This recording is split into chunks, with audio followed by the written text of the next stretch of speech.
Olá, meus queridos leitores e leitoras, sejam muito bem-vindos ao Tesourateca Brasileira, que é este canal que foi criado para incentivar você a navegar pelo oceano de histórias riquíssimas do nosso acervo literário nacional. Quando eu tive a ideia de começar a gravar esses vídeos, eu pensei em trazer uma proposta um pouco diferente. Isso porque eu sou completamente apaixonada pela literatura brasileira, mas eu entendo que o momento que a gente tem o primeiro contato com esses livros é um momento que faz o aluno ter um pouco de aversão, porque é justamente numa fase escolar e normalmente no final do ensino fundamental e no começo do ensino médio, né, quando a gente está passando por várias turbulações, porque é um momento da vida cheio de incertezas, né, e com muitas pressões mesmo, muitas demandas de estudo. E eu sei que a literatura ela acaba ficando um pouco tangenciada e deixada de escanteio. Outro fator que contribui para as pessoas não gostarem tanto da literatura brasileira é o fato da escrita ser um pouco rebuscada pelo momento da vida que a gente tem esse primeiro contato. A gente é muito novo e não está familiarizado com o tipo de leitura que nos é, imposto pelas escolas. Então a gente tem que ler Machado de Assis, livros do período do realismo, que são obras assim muito legais, muito gostosas de se ler, mas muito difíceis ali no primeiro momento. O meu objetivo é fazer com que você dê uma chance para as obras dos nossos conterrâneos. Então eu quero contar as histórias de um jeito que você entenda, goste e assim como eu também se apaixone. Eu não quero tornar o processo de aprendizado maçante, chato, repetitivo, porque há não muito tempo atrás eu estive aí, do outro lado, quando eu estava estudando para os vestibulares. E eu sei que a pressão é muita, eu sei que a gente tem tantas outras matérias, tantas outras disciplinas para pensar, principalmente se a gente vai fazer o Enem, que já é uma prova bastante complicada, e pesada. Mas deu certo pra mim, eu consegui passar por esse período, eu tô quase terminando a minha faculdade hoje em dia, então eu quero ajudar você a também conquistar a vaga na tão sonhada universidade que você gostaria de estar.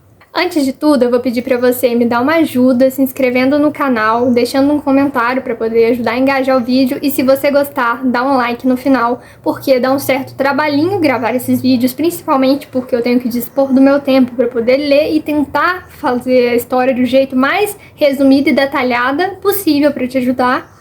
E eu ainda sou universitária, estou no final do curso, estou fazendo TCC, então é bem difícil para mim conseguir conciliar os dois, mas eu vou tentar, eu juro que eu vou. Bom, para inaugurar o vídeo aqui do canal, o primeiro livro que a gente vai comentar é sobre a escrava Isaura. Essa obra que é muito legal, escrita pelo Bernardo de Guimarães. Ela foi escrita no ano de 1875 e é uma obra que faz parte do movimento do romantismo aqui no Brasil. A história se passa na fazenda de Campos, no estado do Rio de Janeiro, e começa com a Isaura recitando uma música muito triste no piano da casa da família que ela era escrava. A Isaura era filha de uma escrava mulata com um feitor branco português que se chamava Manuel. A Isaura era uma escrava muito bonita, de pele claro, de cabelos claros, ela era toda perfeita e a história basicamente se passa sobre o dilema de ser bonita. Acredite se quiser. A família que a escrava era criada era a família do Comendador Almeida, que era um senhor de terras que tinha um filho chamado Leôncio e uma esposa que gostava muito da Isaura porque ela não podia ter filha, então ela tinha a Isaura como a própria filha. Mas por que ela criou a filha de uma escrava? Bom, acontece que a mãe da Isaura também era uma mulata muito bonita. E o próprio Comendador Almeida chegou a ter desejos carnais pela mãe da Isaura antes da Isaura existir. E essa mãe dela não quis nada com o Comendador e simplesmente rejeitou todas as possibilidades, as ofertas e as insinuações dele.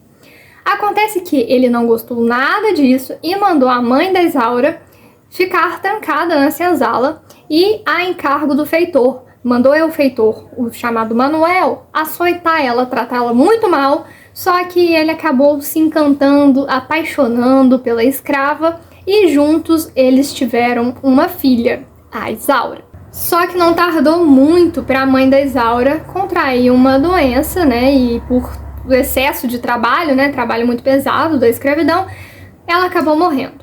E a Isaura, não sabia se o que iria fazer com aquela menina naquele momento, que era muito pequenininha, e foi aí que a esposa do comendador resolveu criar ela como se fosse a própria filha.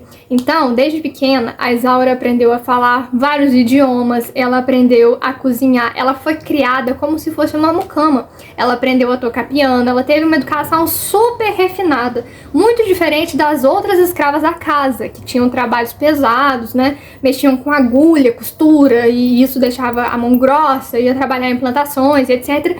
Com a Isaura não aconteceu nada disso. Acontece que outro personagem muito importante nessa história é o Leôncio, que até então tinha a Isaura como se fosse a própria irmã. Eles cresceram juntos, né? Mas o livro Bernardo Guimarães, ele não retrata muito essa trajetória do crescimento da Isaura. Até porque ela já começa como adulta na sala de estar tocando piano, mas ele apenas cita como tudo isso, né, culminou naquele momento, mas não fala muito sobre como é que foram os anos passados dela. Só que a senhora, né, que criou ela, iria libertá-la no momento de sua morte. Isso era uma promessa feita a Isaura. E quanto ao filho dela, filho de sangue, o Leôncio, ele foi enviado para Portugal para poder estudar. Mas ele era extremamente libertino, não queria saber de nada com a dureza, então ele chegou a fazer medicina, ele fez direito, ele fez vários cursos, mas não dava certo com nada.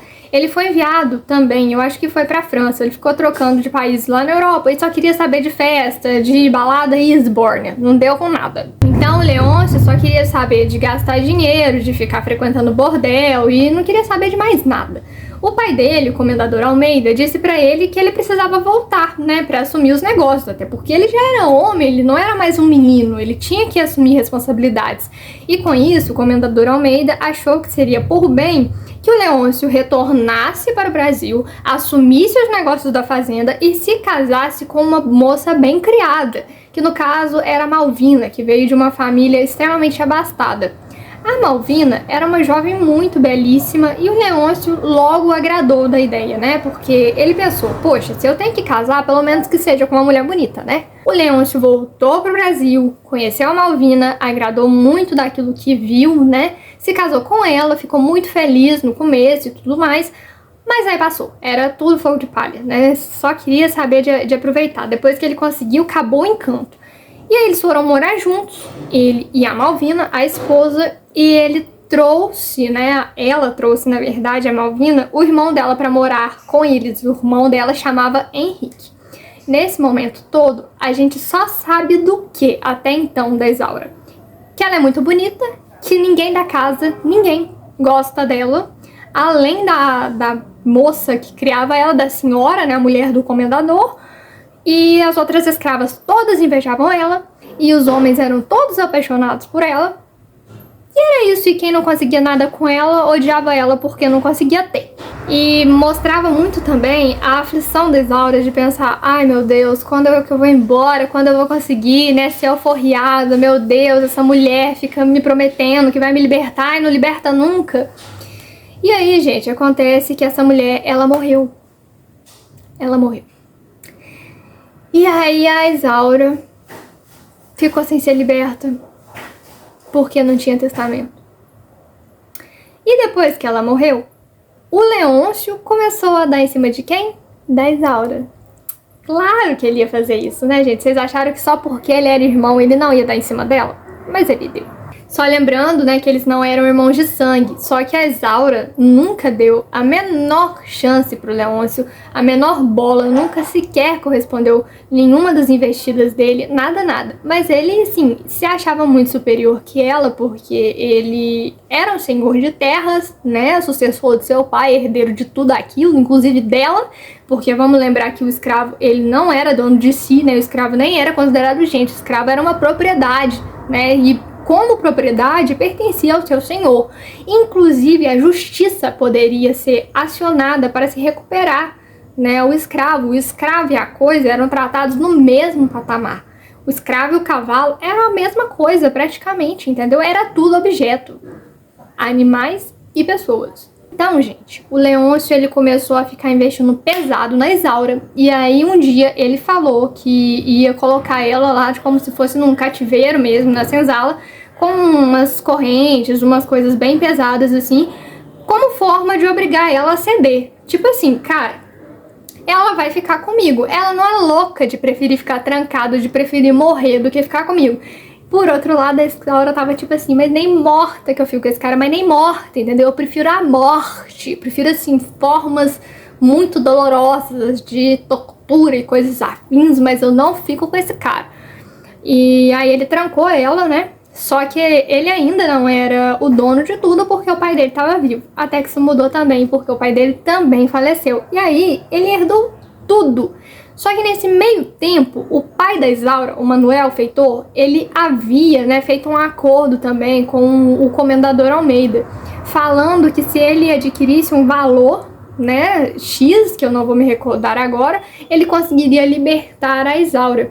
Acontece que quando o comendador Almeida morreu, o Manuel tentou pagar esse valor pro Leôncio, e o Leôncio falou assim, ó, tá revogado, esse acordo não foi feito comigo, e eu não vou deixar ele subsistir. Agora, ela é minha, é só minha. Se você quiser libertar ela, vai ser uma soma muito mais exorbitante.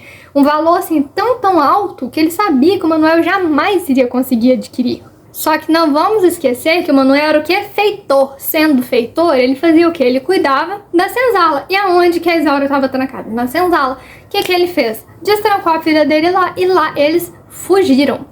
Tem alguns outros personagens secundários na história que moram dentro da casa, né, principal da fazenda, da casa grande,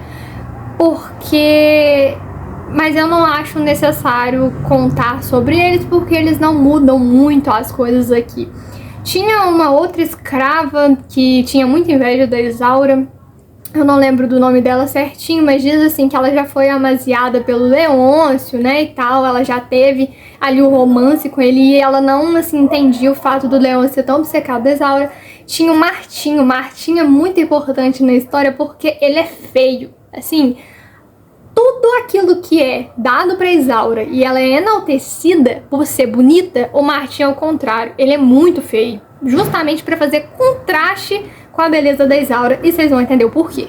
Então, em que momento da história que a gente tá? A gente está no momento que a Isaura foi libertada pelo seu pai, montou na canoa e fugiu lá do Rio de Janeiro e foi parar lá no Pernambuco. Gente, muito otimista o Bernardo Guimarães, né? Pois é, a pessoa na canoa foi parar no Pernambuco, mas ok, beleza.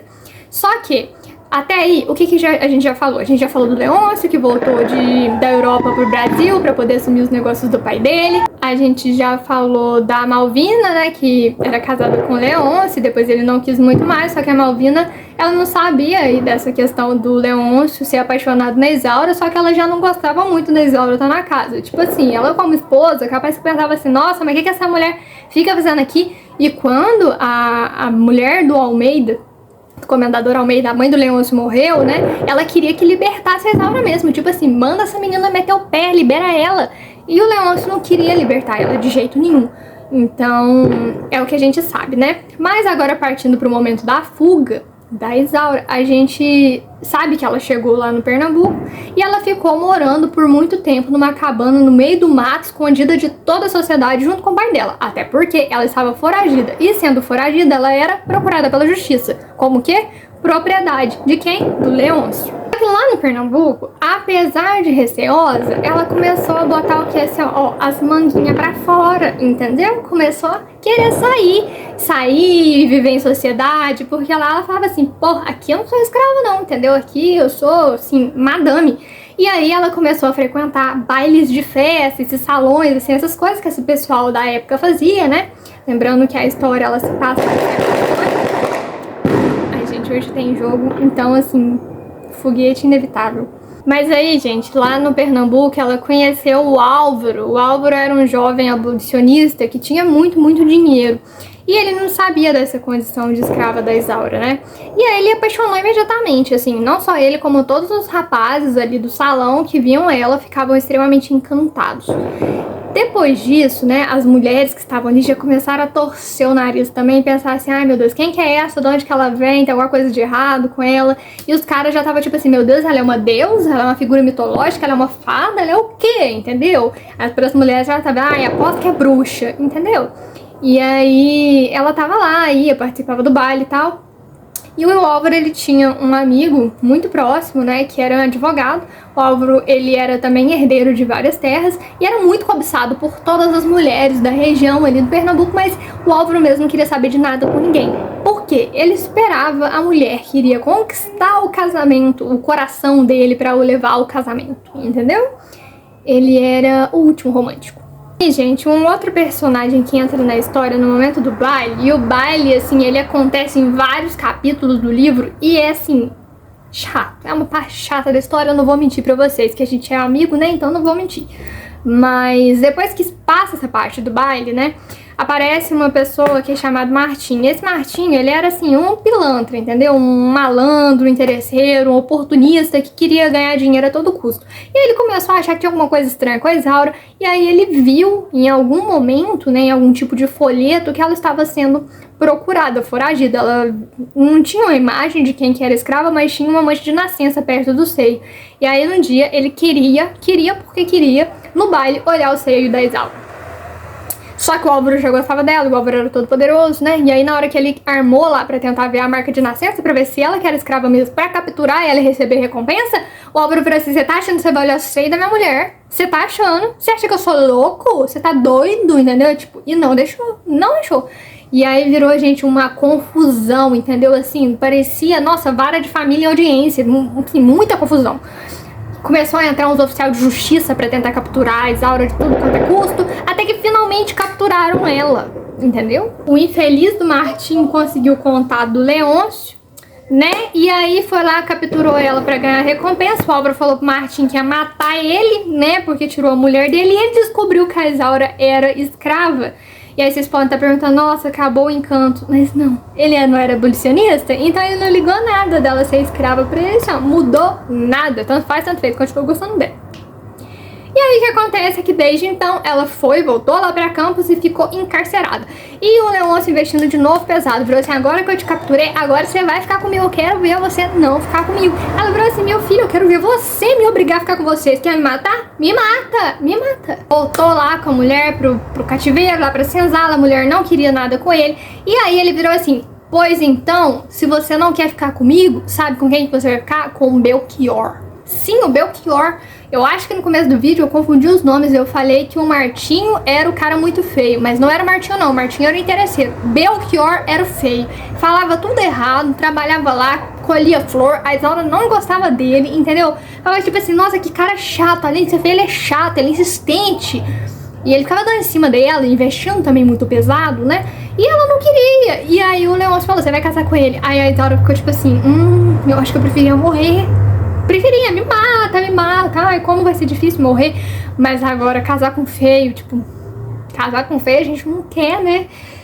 Mas a Isaura, ela não teve escolha. E aí o pai dela ficou tipo assim: Isaura, pelo amor de Deus, né? E ela, ai, não quero. Aí o pai da Isaura tava praticamente falando assim: casa com esse feio, ou casa com esse Leôncio, faz qualquer coisa, mas não fica aí, você é louca. Você é louca, você só pode ser louca. E ela, não, pai, não vou casar não. E aí acabou que o que aconteceu é o quê? Ela já achou que o Álvaro não gostava mais dela. O pai dela já colocou isso na cabeça dela. Falou assim: ó, tem tantos meses, você tá aí nesse cativeiro, jogado, cada que é homem, não tá nem aí pra você mãe não. E assim, ele descobriu que você é escrava. Você acha que ele, sangue azul, vai querer alguma coisa com você que é escrava? Se toca, minha filha. Você é tão inteligente pra umas coisas, mas tão burra pra outras, assim, eu não consigo entender. E aí ela foi e refletiu muito, assim: ai, pai, talvez, né, do que me vale a beleza, né, pai, se eu estou aqui jogada, às traças, quase morrendo, né? Mas aí acabou que ela teve sim que casar com Belchior. Ela foi até pro altar, mas o plot twist veio, e plot twist nada, né, gente? Porque a gente mais do que já espera. O Álvaro voltou lá pra Campos, né? Aliás, voltou, né? Ele saiu lá do Recife, foi lá pra Campos pra poder buscar a amada dele. Isso que é homem, gente, isso que é homem. Assim, vocês ficam andando com um pouco, né? Tipo assim, com um cara que, né, visualiza o seu story. E o Álvaro, ele saiu, ele mudou de estado, assim, ó, dos séculos passados. Ele tava nem aí, ele foi atrás. Diferença de classe, assim, nem aí. Foi atrás dela. E lá, gente, ele tinha amigo advogado e tal, né? E foi atrás, e o Leôncio falou assim, não, que eu vou, ela é minha, você não vai ficar com ela não, entendeu? Porque ela é minha propriedade, eu sou dono dela, eu paguei por ela, e eu não vou te vender de jeito nenhum e tal. E o Álvaro pensando assim, ai meu Deus, o que eu faço pra achar brecha nessa lei? Conversou com o amigo dele falou assim, velho, essa situação é foda, né? Mas sim, não tem muito o que fazer mesmo não. Ela, infelizmente, é propriedade dele mesmo, vai fazer o quê, né? Até que, investigando a situação, o Álvaro descobriu que ela podia ser propriedade? Podia ser propriedade. Ele concordava? Não concordava não. Mas, como propriedade também, o Leôncio tava devendo até as calças dele. Tava devendo um monte de credor. Ele não era dono nem do dia da noite, entendeu? Nem da terra debaixo da unha dele. Ele não tinha direito a nada mais, que ele tava devendo tudo. Tudo. O Álvaro fez o quê? Comprou tudo, pagou as dívidas do credor, tudo lá, e comprou a dívida dele, entendeu? E agora o Leôncio devia pra ele. Então, quem era dono da escravizaura agora era quem? O Álvaro. Chegou no casamento e falou, para isso tudo aí. Quem vai casar com essa mulher sou eu. E você, se você quiser, eu te perdoo. Ai, como que ele é benevolente. Gente, ele é muito benevolente. Se fosse eu ia falar assim, meu filho, você se ferra. Você se ferra. Não, gente, ele perdoou. E aí, sabe o que aconteceu? O Leôncio pegou e não aceitou tanto vexame. Pegou a arma e, ó, pá, deu tiro na boca, morreu. Acabou a história. Muito obrigada pela sua presença. Mentira, né, gente? Assim, a história realmente acabou. Mas fica aí a nossa reflexão, né, sobre tudo aconteceu tão rápido, né? Parece que eu contei muito rápido, mas realmente essa história acontece assim, ó. As coisas mudam com a exceção daquele baile, você fica tipo, meu Deus. E assim, várias críticas, eu tenho várias críticas pra poder fazer. Mas, gente, isso é tudo que vocês precisam saber, assim, de pontos mais importantes. Inclusive, se forem fazer resumos, né, resenhas, trabalhos da escola, apresentar slides, se for fazer uma prova escrita mesmo de vestibular, esse é o ponto mais importante. O ponto mais importante é que a Escravizaura, né, esse livro, ele retrata o momento, né, do período escravagista brasileiro. Ele trata coisas sobre desigualdade material, né, financeira, racial, sobre várias nuances, né, alguns aspectos legais. O Bernardo de Guimarães, ele era promotor e juiz, se eu não me engano, né?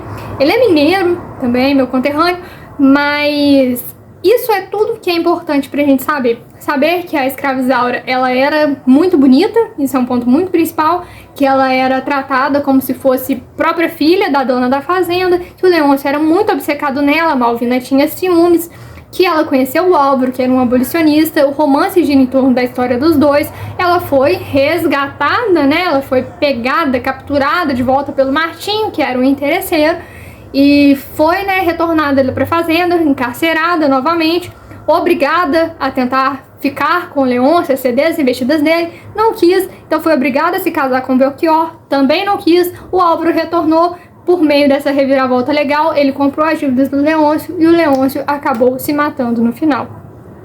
Eu espero que você tenha gostado, que não tenha ficado muito confuso, que eu não tenha sido muito prolixa e nem contada de um jeito assim muito rápido a ponto de deixar perdida. Se você ficou até aqui, eu te peço, né, um like, que você se inscreva no canal e deixe nos comentários o que você achou dessa história, se você gostou e se você ficou com vontade de ler. Eu te convido fortemente a ler esse livro, porque ele é muito legal. Apesar de ter contado a história, ele surpreende, mesmo quando a gente já sabe o que vai acontecer. Até porque é uma minissérie, então muitas pessoas já devem ter visto a série, né, a minissérie, quando passou, a novela e tal. E quando leu, já sabia do que se tratava. E mesmo assim, não foi ruim a leitura. Então eu convido você a ler. E é isso, gente. Muito obrigada pela sua presença. Foi muito bom estar aqui gravando esse vídeo hoje. Beijo, tchau, até a próxima.